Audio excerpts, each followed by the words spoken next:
दोस्तों, आज हम एक ऐसे कंसेप्ट को समझने वाले हैं जिसका नाम लोग कम सुनते हैं, लेकिन डायबिटीज, वेट गेन और फैट लॉस फेलियर का यही सबसे बड़ा रूट कॉज होता है, इंसुलिन रेजिस्टेंस। बहुत लोग बोलते हैं, डॉक्टर मैं कम खाता हूँ फिर भी वजन कम नहीं होता, शुगर थोड़ी सी ही बढ़ी है पर कंट्रोल में क्यों नहीं आ रही। इन सब के पीछे अक्सर एक ही प्रॉब्लम होता है, इंसुलिन रेजिस्टेंस।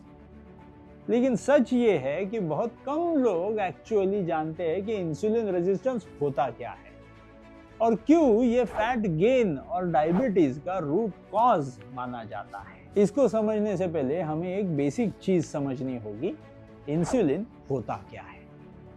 इंसुलिन एक हार्मोन है जो हमारे पैंक्रियाज के बीटा सेल से निर्माण होता है। जब भी हम कुछ खाते हैं, चाहे रोटी हो, चावल हो या कोई स्वीट हो, वो बॉडी के अंदर जाकर के ग्लूकोज में कन्वर्ट होता है और ये ग्लूकोज अपने खून में आ जाता है। अब ये ग्लूकोज हमारे खून में तब तक काम का नहीं है जब तक वो खून से निकल कर हमारे सेल्स के अंदर ना चला जाए, और यहीं पर इंसुलिन का रोल बहुत इंपॉर्टेंट होता है। इंसुलिन एक की तरह काम करता है और हमारे cells, muscle cells, fat cells और लिवर सेल्स एक लॉक की तरह होते हैं। इंसुलिन की लगता है, लॉक खुलता है, ग्लूकोज सेल के अंदर जाता है और एनर्जी बन जाती है। इसी एनर्जी से हम चल पाते हैं, काम कर पाते हैं, सोच पाते हैं, गुस्सा कर पाते हैं।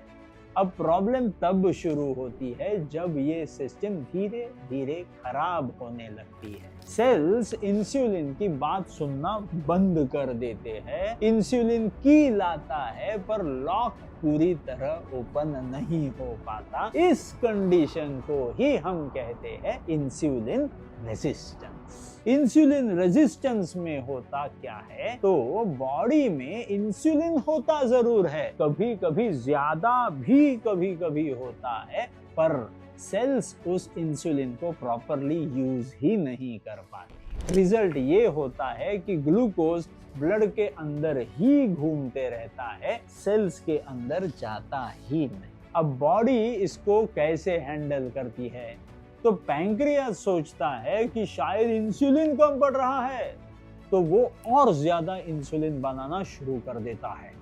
कुछ टाइम तक ये पैंक्रियास ये एक्स्ट्रा इंसुलिन शुगर को कंट्रोल भी कर लेता है। इसीलिए शुरू में शुगर रिपोर्ट्स नॉर्मल आते हैं या बॉर्डर लाइन दिखाई देते हैं, लेकिन ये प्रेशर